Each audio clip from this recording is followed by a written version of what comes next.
За престојните новогодишни и божикни празници, Комисијата за заразни болести на седницата која се одржа утринава предложи нови рестриктивни мерки за угостителите.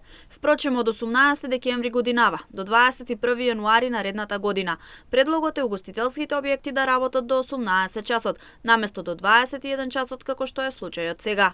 За ова барање од Комисијата за заразни болести ќе се одлучува на утрешната седница на владата. Од анкетата која ја направивме во општина Штип, граѓаните делумно се согласни за воведување на овие нови мерки. До некој степен може да дојде, да. Еве погледнете низ чаши, 30% не носат маски. Значи, може да дојде до нешто така. Тоа владата сето тоа знае. Не би требало празники, али у секој случај треба народот да мисли на тоа. До негде е право и до негде не е право. Каква е состојбата поред ова короната и би требало? Освен кратење на работното време за угостителските објекти, Комисијата за заразни болести предлага забрана за групирање, односно прослава на новогодишната ноќ на плоштадите ширум државата. Предлогот Комисијата за заразни болести ќе се достави до владата и за фирмите, односно да се забрани организирање на новогодишни прослави.